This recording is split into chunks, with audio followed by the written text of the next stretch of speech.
পেছন থেকে এবারে পেছনে ঘোড়া এবারে সামনে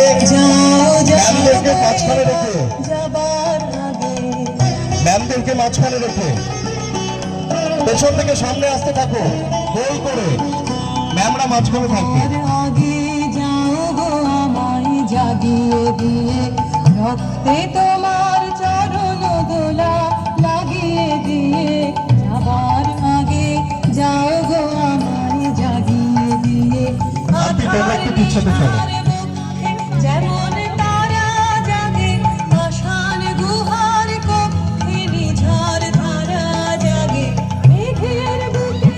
যেমন মেঘের মন্দ জাগে বিশ্ব নাচের কেন্দ্রে যেমন ছন্দ জাগে তেমনি আমায় দোল দিয়ে যাও যাবার পথে আগিয়ে দিয়ে কাঁদন বাঁধন ভাগিয়ে দিয়ে রাঙিয়ে দিয়ে যাও যাও যাও